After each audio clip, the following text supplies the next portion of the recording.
when you think of John McCarthy, it would have been terribly easy for John just to have walked away from that terrible experience of 1,943 days incarceration in terrible conditions, about which I have no doubt he's going to speak to you in a moment.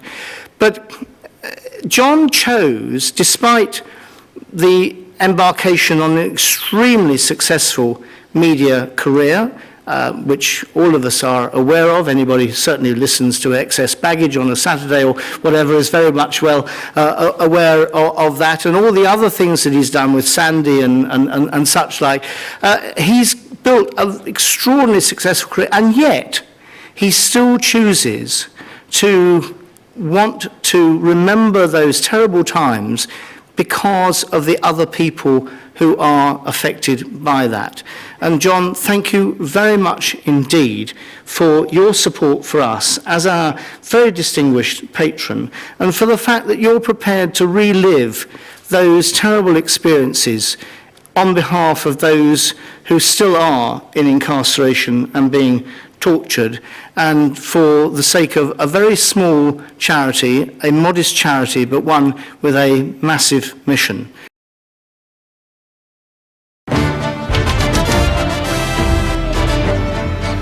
British journalist John McCarthy, attempting to get out of the country, was taken from a car near the airport by 4 gunmen. His company told him to come home. He was on his way to the airport when gunmen dragged him from his taxi. Pictures were filmed just a few days before he disappeared. Since then, nothing's been heard of him. He's disappeared without trace. That first night that John was kidnapped was the worst night of my life. I was just willing him to be safe. On the Middle East, and the day which saw the safe return of Pauline Cutting and Susan Whiten also marks 1 year since another Briton disappeared without trace. Kidnapped in Beirut a year ago, John McCarthy's family have heard nothing, but they still hope. I appeal to you, whoever you are, in this holy month of Ramadan, to return him to his mother and father, who miss him a very great deal. You believe he's still alive? Absolutely. We're very close friends, and I just feel that in my heart I know that he is. It's 2 years to the day since the British journalist John McCarthy was kidnapped in Beirut. It's not 2 days, 2 weeks, 2 months. It's nearly 2 years of a young life. Meanwhile, somewhere in Beirut, John McCarthy could be wondering what is being done on his behalf. His name isn't forgotten, but what is happening to get him out? His friends think the government is not doing enough to get him released. This afternoon, John McCarthy's friends took petitions to 10 Downing Street and to the Iranian embassy to urge both governments to press harder for his release. I think the only reason that we're not hearing anything about him is because the British side aren't asking questions about him. I think that's the difficulty. It's now exactly 1,000 days since the British journalist John McCarthy was kidnapped. Friends of the kidnapped journalist John McCarthy have gathered at a church in Fleet Street for a service to mark the 4th anniversary of his captivity. John McCarthy was kidnapped 5 years ago today, and prayers for his return have been said at vigils all over Britain. After 1,943 days, John McCarthy is a free man. Well, hello. It's very nice to be here after 5 years. I would like to thank all those people who have done so much on my behalf, my family, my friends and colleagues, and all those people who have supported those campaigns. And my heart is very grateful for all those efforts.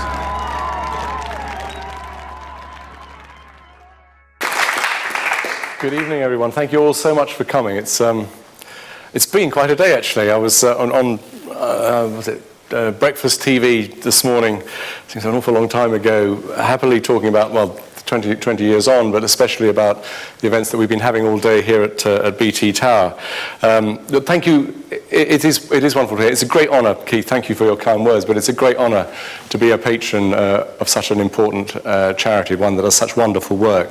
So I'm honoured to be here. Don't thank me. It really is a privilege and a pleasure to be here. Thank you to Marika at Freedom from Torture over there, who has done an amazing job in organising the whole day, all these amazing events that we've been doing. We had breakfast meetings talking about the torture inquiry. We had people coming to the building all day. It's been fabulous. And to Mark Fenwick, who's been, well, I'll have words with him later because he had me up at 5 o'clock in the morning. this has been an amazing day. 20 years ago was an amazing day, and it's lovely to have Jill here, and to have Chris Pearson here, and have Roby Burke here, who were all there on that day. Roby was my boss at WTN, and he came out to Damascus with my father and brother to pick me up. Sadly, they're both dead now, so it's lovely that Roby was here, and of course to come back home and to meet up with Chris and Jill was fabulous. It was absolutely marvellous. I have to say that Mark got me up at 5 o'clock in the morning. Islamic Jihad, as I recall, let me have a bit of a lie-in. I don't think they got me out of bed until 9 o'clock on the 8th of August 1991. Not that I'd slept a wink, I don't think, for 2 nights. And then they did put me in the boot of a car and leave me there for an hour. But I'll talk about that maybe a bit later. I really want to, in terms of my experience, talk a little bit about it. I know many of you obviously know me very well, your friends. Others will perhaps know something of the story. But I just want to cover some of the aspects of being kidnapped and held hostage, because it's relevant, obviously, to the charity's work. And as I talk about my experience, I'd like you to keep thinking, whatever John's telling us, it's nothing compared to what is the ordinary plight of the terrible plight of the hostage survivors who come and are treated by the Medical Foundation. So if you like, my experience is the tip of the iceberg of what happens to thousands of people. Since the charity was founded 25 years ago, they've seen something like 50,000 people. And just last year, nearly 2,000 referrals from 80 countries around the world. So this is a massive, terrible problem that still is a blight on the world. I was in, as we know from the video, I was in Beirut on my first foreign assignment, having badgered Roby to let me go, and I loved it. I was so excited to be there, but I was very naive and inexperienced. It was a quiet time. The Lebanese Civil War had been running for 10 years, but it was a fairly quiet time in terms of actual fighting. So I was, learning the ropes of being a producer in the field and really enjoying that, working with our local crews and reporting back to London as to what stories we were covering, etc. And then, although there wasn't much fighting, suddenly people started disappearing. A couple of Englishmen, Lee Douglas and Philip Padfield, disappeared. Nobody claimed responsibility. Tragically, they were subsequently murdered. Then Brian Keenan, the Irishman, disappeared. Again, nobody claimed responsibility. A year earlier, a number of Americans and Frenchmen had been taken, and their kidnapping, they had been claimed by a group calling itself Islamic Jihad, who wanted to trade them for other members of the group who were being held in Kuwait, as I understand. So that was known, but this new batch of kidnappings nobody was telling us what was going on. So I spoke to Roby back at base, and I was, as I say, a bit naive and stupid, and I was probably saying, I want to stay, it'll be fine, and he said, no, you're coming home, which was quite right, except for, obviously I didn't. I was on the way to the airport the next morning and literally thinking about being at home, getting back to London, going around to the favourite boozer near our old work, the Crown and Sceptre, meeting up with Chris and Jill and Nick Toxic, who we saw speaking, Sandy's brother, and so telling them all about my adventures in the war zone, and also phoning my mum and dad and saying I was safely back, etc. And thinking of this and chatting a bit with my colleagues, there were quite a few of us in the car as we got near the airport, and I was thinking of that and sort of almost leaving Beirut behind me, and suddenly this car screeched past us and slammed on the brakes and came to a stop right in front of us, blocking the road. And obviously we had to stop. And there were 5 of us, I think, in the car, and none of us were moving a muscle, breathing, we didn't say a word, just watching this car in front, which I remember was a very, very beaten-up old green Volvo. And the back door opened, and this guy jumped out, very, very tall guy, big hair, lots of beard, and a big machine gun. And he strode over to the end of, stood at the end of the bonnet, looking in at me very hard indeed. And then he came round to my door, yanked it open, grabbed me by the scruff of the neck and dragged me across to the car and sort of threw me in and then clambered in more or less on top of me, and we raced off. And I was almost in a sort of, obviously in a state of shock, and I think I was kind of almost watching it as if I was watching a movie rather than it really happening to me, which is so strange to think about. It was probably a sort of self-preservation thing going on in my head. So it was like watching something from a movie rather than it happening to me. But I was sort of thinking, well, I'll get up and get on the seat, like you do in a car. And as I got up, the guy rapped me on the head with his knuckles, which obviously really hurts. And so I cringed down again, thinking, and that sort of jarred me out of thinking I was watching a movie. This was very much for real and very frightening. But then the guy stroked my head as if to say, it's all right, but keep down.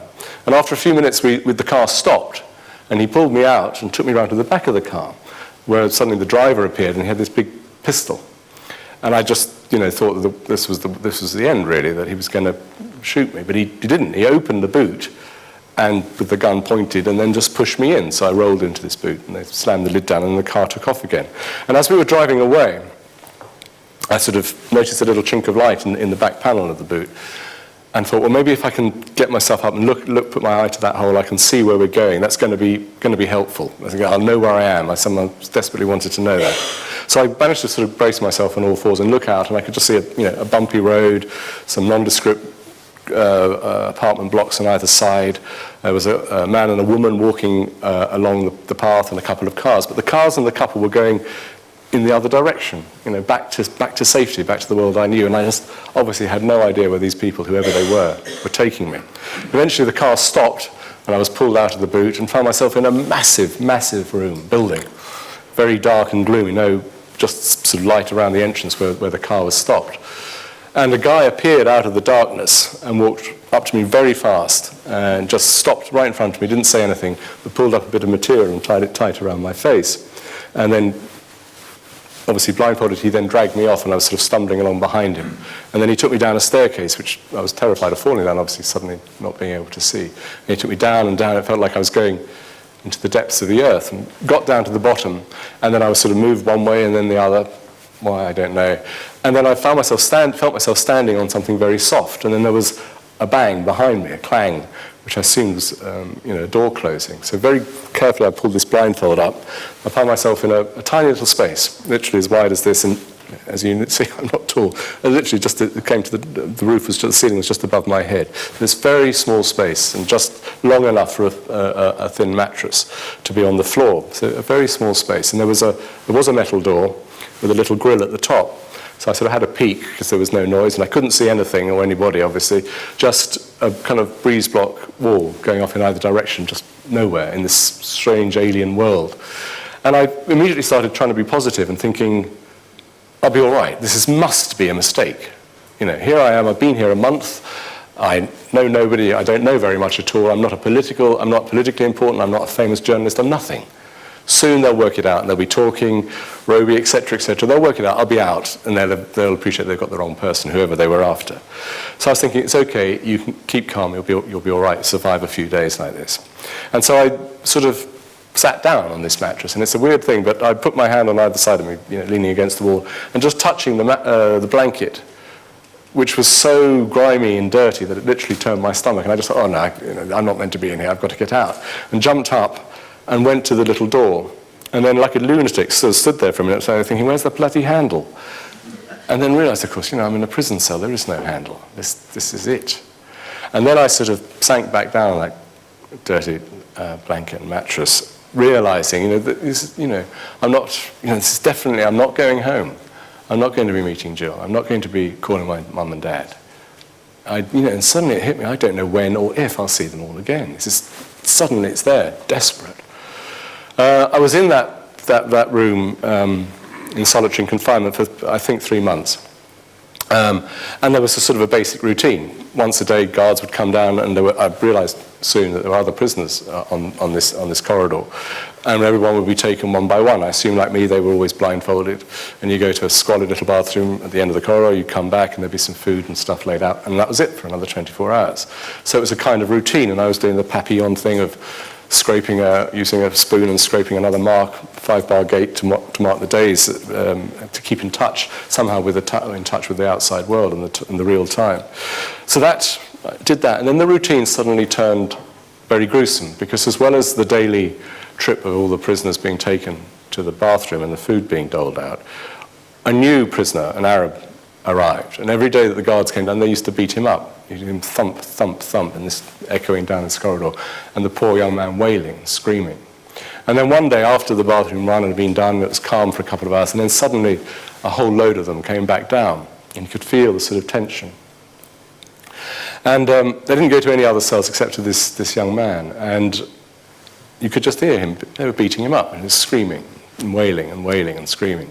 And it got to a real pitch when there was an almighty bang. And then just silence, and the echo of the shot died away, and everything was silent. The man, they'd killed him, they'd killed this young man. And I remember putting my hand on the wall of my cell in sort of general direction of where he was down there, saying, I'm so sorry for you. Whoever you are, whatever you're meant to have done, to have died here, so terrified, so brutally abused in the last few days, how absolutely awful, how terrifying, far away from anybody who can help you or comfort you. And that was obviously a terrible, terrible experience. And I mean, it's mad. Obviously, I was in a very dangerous place, but that sort of brought home the extreme vulnerability of myself. Obviously, I'd been taken at gunpoint. These people were blindfolding me. I wasn't in a happy situation. But somehow that made me think, this could be the end of your life. You don't know who these people are, why they've taken you. They might execute you you don't know why. You might get sick, you might die in here. It's a really unhealthy environment. And I started looking back at my life and thinking, I've been very lucky, you know. I've got a great job, I've got fantastic friends, I was engaged to be married, it was wonderful. And I look back, I had a fantastic family, so supportive. Spent all their money, my parents, in sending me and my brother Terence to a good school. And I just looked back and thought, you've wasted all of that. It was awful. I just thought, I've just wasted it all. Great fun at university with Chris and Nick Toxvig, but, you know, I was drinking too much. I should have learnt more, should have done more, should have been a better boyfriend, son, etc., better friend, better journalist even. So you went down into this awful depression of thinking, it's a waste. All this adds up, and if this is it, what was Johnny McCarthy about? Not a lot, frankly. And then I think the thing I clung to that stopped me going into permanent, total depression was thinking, actually, I hope you might have been a complete waster, but hopefully you weren't malicious or malign to anybody, you weren't sort of a bully in any way or unkind. And I sort of clung to that as my little life raft and started trying to build myself up, thinking, right, not if, but when you get out, you can try and put those things right. Be more attentive as a friend, as a person. Work harder, travel the world, learn more, etc., etc. So I started trying to do exercises and stuff in this little tiny cell to get fit. And within, I don't know, 2 or 3 weeks, as I remember it, suddenly the guard opened the door at a strange time of day and said, get ready, today you go. I was ready. I was there in a second saying, fine, I'm ready to go. And it turned out that it was, you know, just the first of 13 moves over the 5 years.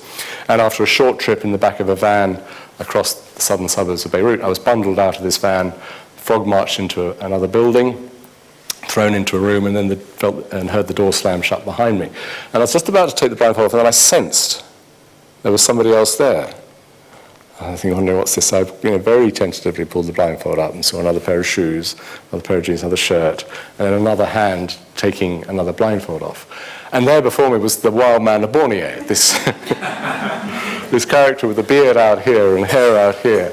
And I wouldn't recommend it, obviously, as a way of meeting people, but without Islamic Jihad, I would never have met Brian Keenan, who sends his love, by the way. Unfortunately, he couldn't come over from Dublin tonight.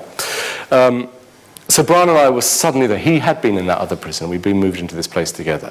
And so we started talking 1920, 800 to the dozen about the madness that we'd just been through. Except we couldn't understand a word each other was saying. Because every time we started talking louder, as you do when you're excited. And the guards would come and bang on the door and hiss at us to be quiet. So we were whispering. Except he was whispering in Belfast and I was whispering in home counties. And we couldn't understand each other. I said, look, will you stop talking like Jerry Adams? I can't understand it. I will, if you stop talking like fucking Prince Charles. Eventually we calmed down and over the years worked out each other's accents. But it was wonderful to, he's an amazing character. Some of you know him. You know him very well, Bill. And he's a lovely man. He's a feisty man. He's a funny man. He's a fierce man. He's a very determined and brave, courageous character. An ideal companion under those circumstances, once you could understand what he's saying. And it was wonderful. I mean, because in those circumstances we had so much to deal with, really. Whenever a guard came into whatever cell we were in, and we were together, literally, for 24/7 for 4 years, often in rooms well, basically, so there was room for 2 little mattresses to be put down on the floor. And that was it. That was the space we had. So we got to know each other very well, but we also worked out, almost without talking about it and very rapidly, how to live with each other in that those close confines, which was basically, I suppose, by giving each other space sort of mentally or emotionally, which we couldn't obviously give each other physically. Well, that was good. And we talked to each other. We talked and we challenged each other about everything, about what we believed, what we thought, and whatever. It was a mental stimulus that we needed to keep working at. It was vital. As I say, there was a lot to cope with. There was the uncertainty. We still didn't know who these people were or what they might want us for. We had to be blindfolded. The moves were terrifying. On one occasion, on 2 occasions I think it was, we were taped up. Actually, I can't do that. It was an awful experience of being taped out like a mummy, and it was horrible, horrible. No, I will talk about it because it's important, actually, because basically we were made to stand up straight like this, and then you were taped up with packing tape, like a mummy, basically like an Egyptian mummy, which was horrible in itself. And then we were picked up and slotted into these kind of metal coffins, which were effectively metal coffins, bolted underneath trucks. And I guess it was that from the outside it would just look like a truck, and if we were stopped at a checkpoint, anybody looking wouldn't notice this thing with bizarre human cargo in it.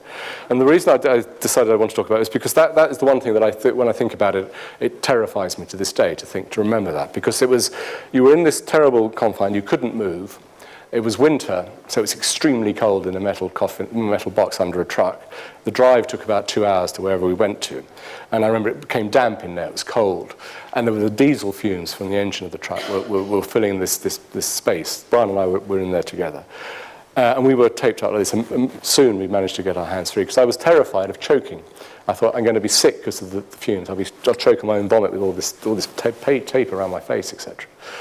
It was absolutely terrifying, and I was thinking in the back of my mind, if they're doing this to me, they must have given up on me as a human being, that this is it, they're going to kill me. Now, when I was saying earlier think of what I went through as the tip of the iceberg, if you like, for a torture victim. The first chap from a client from formerly the medical from Freedom from Torture that I really had a long chat to is a guy called Luis Munoz, who's a Chilean survivor. Lovely guy, and lives in Brighton now with his family. And he told me of his experience. Now, this happened to me, that was them moving. It was a horrible, cruel thing to treat somebody like me and Brian like that. But they were just moving us around, and it was their security. It wasn't sort of torture deliberately, like in that respect. But Luis was deliberately put in a tiny box for days on end and left like that. And when he told me that, I thought, I couldn't. I would just simply go mad. So I think that's why it's, just to bring in somebody else's story at that point, that's why Freedom from Torture is so important to me, because I've been to some of those, at the edge of those extremes, and can't imagine what it's like to have been taken way further. Brian, when we came off one of those journeys, Brian and I were sitting, recovering, and there was this clanking sound. And we were looking, you get used to looking beneath your blindfold, and suddenly there were gunmen all around us, and we were sitting on cross-legged, coming to terms with this latest move and thinking, where are we, what's it going to be like next? And suddenly this pile of chains starts appearing between our legs. And thinking, I can't remember which one of us said it, was Brian said, well, he didn't say it quite like this, but what on earth is that for? We are not animals. And this voice, very sincere voice, standing above us says, no, you're not animals, you are very good men. We admire you, we respect you. But we kidnap you, you are a prisoner. Yes. You don't like being prisoners. No, we don't. Maybe you have thought of escaping. Yes, this has crossed our mind, certainly, that's possibly true. Yeah, he said, well, see, the problem is, if you try and escape, they'll have to shoot you. If you're chained up, you can't try and escape. So that's very good for your security, isn't it? And we feel good. So we then got the giggles, Brian and I, probably hysterical giggles at that point. There were this weird stuff to deal with. And I think one of the most important things of being with Brian like that was that you got to sort of maintain a sense of yourself, which is why we obviously always dress for dinner. Well, he couldn't come tonight, his tux was at the dry cleans, but we always dressed for dinner. No. Actually, I have to say it was because of Brian that I got involved with Freedom from Torture Medical Foundation. In the first place, he had a book launch for Evil Cradling, his book about our experiences in Beirut, at the old headquarters in Kentish Town, which was a great event.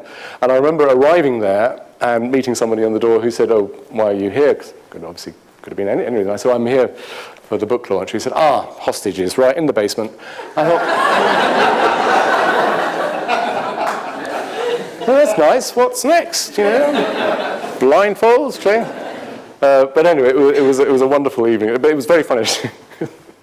Brian went down, and he was talking about this book and about writing it and how difficult it was and how wonderful it was. And then he said at one point, he said, if anybody tries to get me to write another book, I'll break their fucking legs. You heard that? Brian, torch charity. And he stopped and said, I didn't mean that in the way it came across. You thought, brilliant. He's never going to be a politician. Mind you, actually, I saw in the invitations today that, all the security that we had to go through, and they said, people might be bringing in offensive weapons. And you thought, they've got the wrong end of the stick here. They've got something muddled up. It's the torture charity, and they had a party for somebody. I mean, did they think we were going to be in thumbscrews or something? I don't know. Maybe they thought Max Mosley was coming. I don't know. Sorry, gone off the track. The lesson I really learned from Brown was not about wearing tuxedos, dinner jackets, obviously, but it's the most important thing you can do for yourself, but people around you, is to try and maintain your sense of yourself as a human being, maintain your sense of dignity. And not just for yourself, but extend that to other people all around you. Even, we felt, in those circumstances, the guards holding us, because they were all they are human beings, whatever they were doing. And that was something that was important, an important lesson to remember. It was difficult at times. So there was one guard called Saeed, who was an extremely intelligent young man, probably early 20s, very bright, spoke fluent English, a very witty guy, but he was one of those extremely mercurial characters who you just simply don't know. Is he going to be laugh a minute funny today, or is he going to be edgy and weird and terrifying? And on this day, he was edgy, weird, and terrifying. He was storming up and down outside our cell, kept banging on the metal door, rattling the padlock, shouting, praying, singing weird songs. It was very frightening. And then we could hear him loading and unloading his rifle. And didn't know what was going on. And, Brian, like me, is not a big man, so two little characters sitting cross-legged, chained to the wall in our little shorts and T-shirts with a headband, a blindfold up like a bandana on top of our foreheads, ready for a guard coming in, just thinking, what is this guy on about? What's going on, And suddenly he burst into the room, so the blindfolds come down, and you're sitting there trying to breathe calmly, and all you can hear is this guy, up above you, breathing heavily. What's going to happen next? And then I felt the butt of his rifle on my neck. He pushed me, so I tipped over, like that. And then he took the pressure off. And then he started laying into me with his rifle butts, all around. So I did the obvious thing of curling up and rolling over, and just staying like that as he kept hitting me. And it was weird, because after a moment or two, I found myself thinking, which I never thought I would do under those circumstances. I assumed that being attacked like that, and it hadn't happened to me before, that you would just sort of go a bit crazy. You wouldn't be able to think clearly at all. But I was. And what I was thinking initially was, this is hurting a lot, but adrenaline, whatever it is taking the main hurt away at the moment. But most importantly, I'm not quite as frightened of you as I was a few minutes ago, because you are hurting me, you can hurt me, but the threat somehow has been taken out of it, because I can take this. So that was a very interesting lesson to learn under those circumstances. It's perhaps worth taking physical risks with these people if you need to, because a beating you can survive.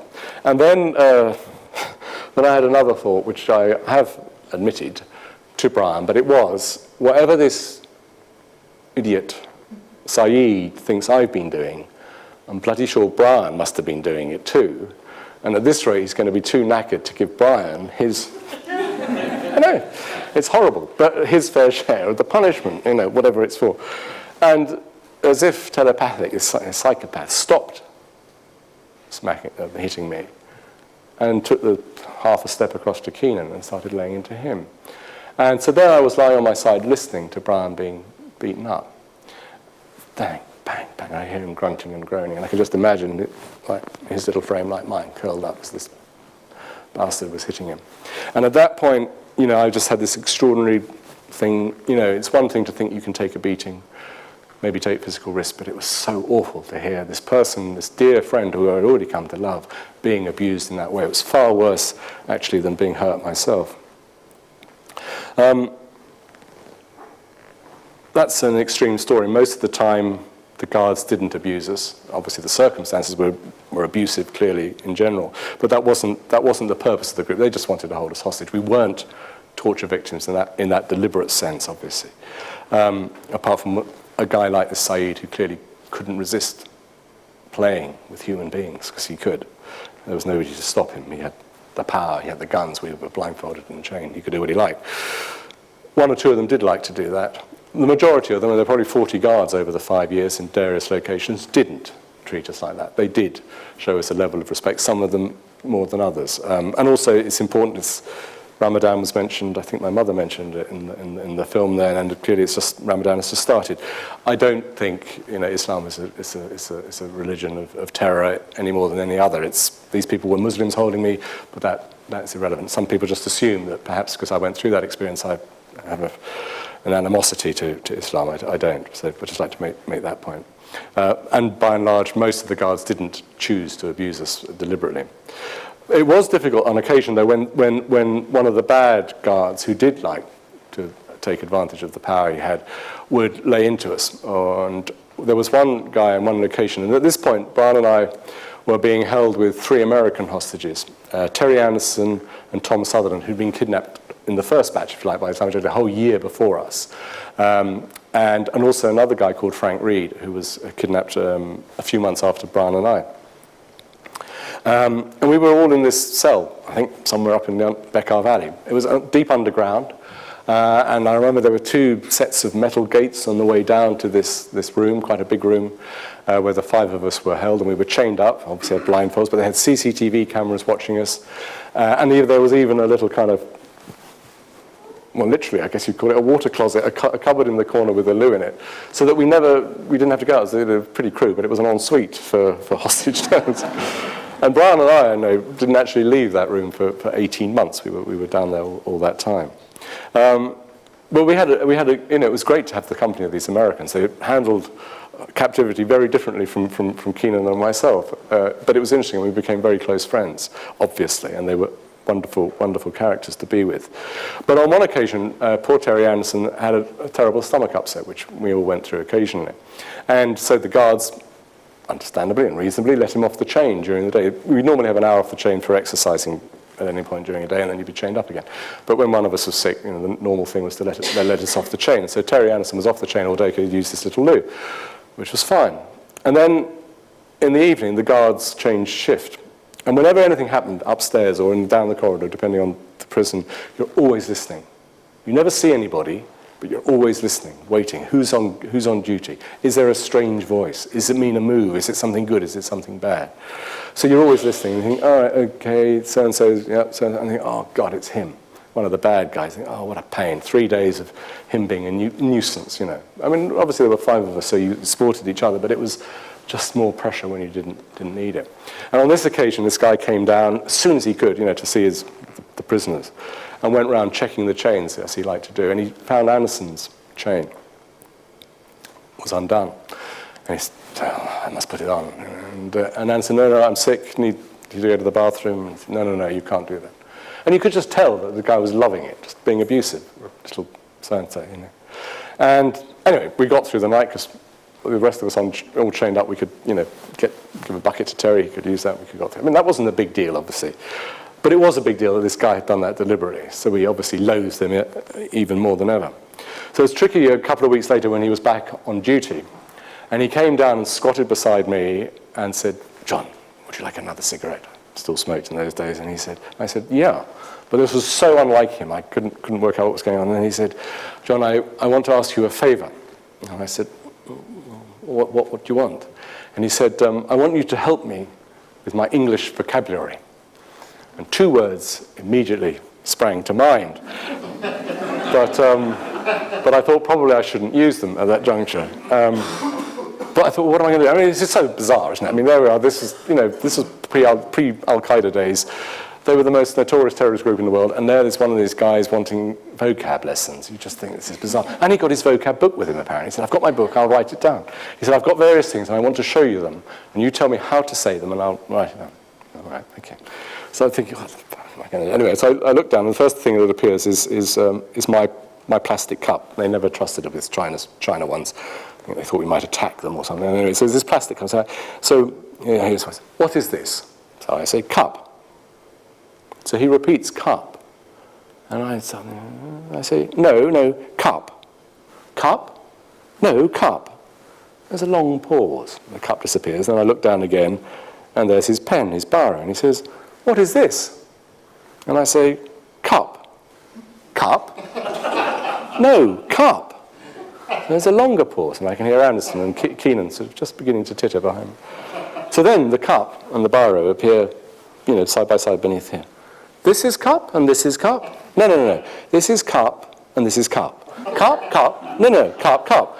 So we did that a couple more times, and then he did fuck off, so it was all right.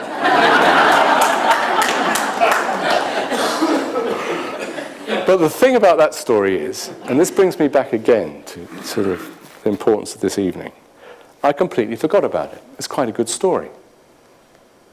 To think I had the balls, I don't know, to take the mickey out of this bastard.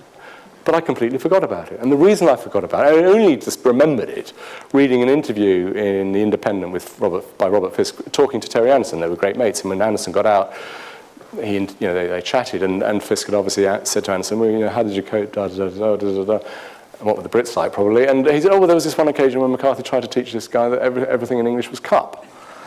And, Fisk clearly thought, what? Anyway, which is fine. But I had forgotten about it, and I thought, and I tried to remember, why did that story go? That was a good story, it's funny. And I realised it was because I had gone into a terrible depression shortly after that. That I'd gone right down, and sort of the brain had gone, I'd lost it. We were in that prison, as I say, for a very long time. And it was, I guess, so depressing, so fearful, just thinking it's never going to end. We all went into depressions. And I remember coming out of it, I think Anderson and Frank Reed had been moved out. There was just me, Tom Sutherland and Keenan left in that location. And I remember one day, Brian was saying, it's quite warm today. Tom Sutherland saying, John, what do you think we'll get for lunch today? Brian, cool, John, what do you think's going on at home today? Oh, and I said, what are all these stupid questions about? And they said, you're back. You've been very quiet for a few days. Glad you're back. And that happened to all of us. We looked after each other. And I think that sense of looking after each other and the responsibility of caring for each other and the staying strong for each other was terribly important. Humour was a vital part for us keeping going together. Laughing at them, obviously, laughing at each other, laughing at ourselves kept us sane and kept us optimistic. I mean, there were times I know with Brian when literally one of us would start acting the idiot and acting out, imagining a scene, and particularly with one of the guards, and it would become more and more surreal and we thought more and more funny, to the point where we'd be rolling around on the floor, and it could be winter time in the Middle East, freezing actually, and you're just wearing a skimpy little pair of pajamas or something, and you're laughing, and you look at the other guy and you think, Christ, if it's this funny in here, then we've got to hang on. We've got to save, and what's it going to be like when we get out? That was important inside. We heard once or twice from the outside world, and then in the last year, a lot. And that was when I heard about Jill's campaign with Chris, and everybody getting involved with that. And that was a lifeline. I can't tell you what it was like to know that we weren't forgotten, to know that people were working so hard for us. When I first heard of the Friends of John McCarthy, I thought, what are they up to? I had no concept of it being an organisation, of course. It was literally just Jill and Chris and Nick and a few other people, except they'd obviously created this extraordinary national movement for us, which was unbelievable, and it made a difference. And, just thinking of the work of the charity tonight, if you've ever been on the receiving end of the campaign, it's bloody important. It's fantastic. That's why the work of the Freedom from Torture is so important. It does get through to people out there. They know there's a haven to come to. Brian came home in August of 1990. He said he'd had enough. He's got no stamina. And then I came home a year later, which was amazing. I started the morning, as I say, after a lie-in with Islamic Jihad, blindfolded in the boot of a car, given a letter that I had to deliver to the Secretary General of the United Nations, which was sort of all a bit weird to contemplate. And then driving off with these people, wondering all the time, is it going to go wrong? Will it stop? Will I actually get out of the boot of this car and be put back in a cell with Terry Waiter, who I was then held with, and the Americans? Or will I be going home? And eventually I got out of the boot, made to sit in the back of the car with a gunman on either side of me, still blindfolded. We raced on a bit, and then the car stopped. These gunmen jumped out, one of them pulling the blindfold off, saying, "Don't look." And there was one man, obviously armed, and another driver, and the driver in front of me. And we drove on. Eventually it stopped.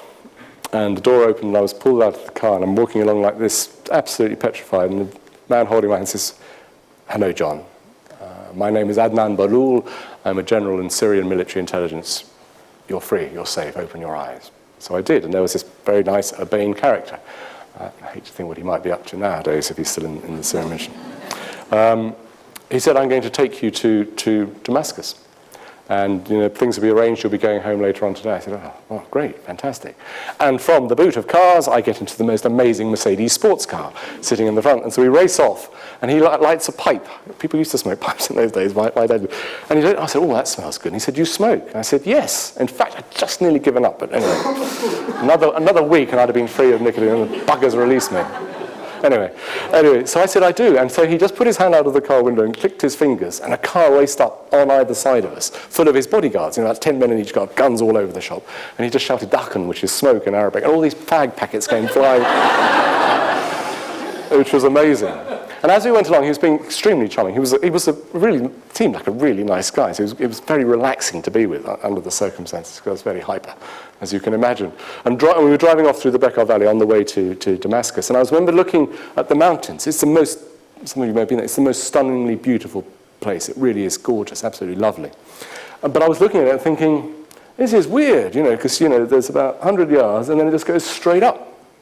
So I'd lost perspective. I'd lost it, 5 years just looking at rooms, about as far as that would be as far as I'd looked. And so my eyes had lost the ability to work out that, the mountains go that way and up and stuff. It was strange. But he kept saying, "That letter you've got for the Secretary General, would you like me to have a look at it, just to see what it is?" I said, "No, the kidnapper said I must give it to him." Okay. Then we stopped at the Syrian HQ in the Bekaa Valley, and another rather more sinister and more senior general stops, and we have coffee with him. And the general would like to have a look at your letter. It would be very helpful for you. I said, "No, thank you very much indeed." And as we drove out of that compound on the way to Beirut, Damascus, the general pulls his Mercedes over as another car comes racing in, full of fairly heavy-looking people. One of whom suddenly goes like that as he passes the car, the guy in the front seat. And the general starts laughing, and he says, "That's interesting." Now, I meet that guy every day, and we talk about politics here and stuff, security in the Bekaa Valley. So he knows me. Why would he be hiding from anybody in this? Ooh, I wonder. So he was obviously tickled pink that he'd obviously spotted one of the people who clearly was somehow involved with the hostages. Anyway, I was thinking, "Gosh, get me out of this bloody country. I can't be doing this." So I got out, and eventually I met up with my father and brother. I knew that my mother had died while I was still locked up, so I fortunately sort of managed to come to terms with that. And eventually flew home. And that was just the most amazing thing, to be coming home, to getting home, to landing at RAF Lynham. I was totally bemused by the interest in Damascus, where we saw me speaking at the press conference. Mind-boggled by it all. I mean, I was aware of the campaign, but still hadn't translated into how well-known we'd become. Getting home and flying over southern England, and villages were dipping their lights as one and switching them all on again to welcome me home is extraordinary. Absolutely extraordinary. I simply couldn't take it in, as you can imagine. And then landing at Lynham, getting off the plane, meeting Jill and Chris, and that was all I'd been hoping for 5 years, hanging on for that moment. And it was fabulous. Very, very weird, but fabulous. And the joyous thing was that we all seemed not exactly the same. It was phenomenal. It was phenomenal. And that was the start, obviously, of the process of coming back to the world. But I was home. And I think I want to sort of end by talking about that idea of coming home and the difference between my experience, not only all the brutality that a torture survivor goes through, far worse than anything I've talked about, far, far worse. We've all heard stories of the brutality in torture chambers, and it's awful. It's almost impossible to listen to, which is why, thank God, that Freedom from Torture is here. Their counsellors are here to help to listen to people telling their stories, because most of us can't bear to. But that idea of coming home and being safe, away from them who'd done that to me, was vital. I was safe. I could get on with my life again gradually. Upstairs today, it's been wonderful. BT has let lots of supporters of the charity, or new supporters of the charity, come and have an hour or so wandering around in the famous thing where we're going when I shut up in a few minutes, and looking out over London. It's a beautiful place. Various members of the Freedom from Torture have been up there giving information, etc., etc., to the people, the visitors. And there's a guy up there called Marcel, who I had a bit of a chat with. He's a client of the charity, He's from Chad. And he was asking me about coming home, and I was asking him about coming here. And this is why freedom from torture is important. He got here from Chad, terribly damaged psychologically, mentally, physically, obviously, from a long time in torture chambers. He didn't get home to see his dad and his brother, his boss, his best mate, his girlfriend. He was here frightened and alone. He'd been desperate to get out. He was so lucky to be alive and get out, and he just wanted to get to the UK because he knew it was safe. We respected human beings here, human rights. He got here, and then he was put in a detention centre. And all he heard around him was, you might be going back. And he knew that if he was put on a plane back to Chad, he'd get off the plane and he'd never get out of the airport. That would be it. He'd be killed. And he said, so he's in this situation. He said he was telling me that his life was just going before him. And he'd just been trying to hold on to that last hope that he had found sanctuary, didn't know what was going to happen to him, but he would be safe. And suddenly this had been taken away from him. The very people he thought would save him had put him back in prison. And then I started talking to him about telling the story. I said, you know, I was actually paid a lot of money to tell my story. Jill and I wrote a book about the campaigning and the captivity. And people read it, and wrote to us, congratulated us on our experience and telling our story. And nobody has ever doubted a single word of what I've said. None of you stood up today and say that's ridiculous. And some of those stories are a bit ridiculous. But can you imagine going to an asylum officer and trying to tell him the cup story? I mean, you know, you'd obviously, you wouldn't be laughed at, you'd just be thrown out. But that's part of the experience. But for torture survivors who get to this country, they don't get that given. They're not given that credence. People don't believe what they say. They have to really convince. And all the time, they are thinking, how is my family? Are they safe back home in Chad, in Afghanistan, Iran, Iraq, formerly in South America, wherever it is? Will I ever see them again? And I'm supposedly safe, and this is exile. That's not a homecoming. It's a kind of weird sort of safety. So if anything can be done to help those people come to terms with the abuse and the torture that they've experienced in their home countries, at the hands of their own governments very likely, that's got to be worthwhile, to be able to tell their stories and come to terms and move on a little bit, and to be given encouragement that they can find a place in our society and live and perhaps start a new life, rediscover themselves as whatever they might be, journalists, lawyers, doctors, whatever they were, if they can do that. And that's got to be the most important thing we can do. And also using all the evidence. There's a room in the Freedom from Torture building that has got something like 50,000 files in it. The stories of all those awful experiences, which is a fantastic, tragic, but a fantastic archive of horror, but an archive that we should use to campaign against torture. So I'd like to end by thanking you very, very much indeed for listening to me tonight and for being here supporting the charity. Please carry on doing that.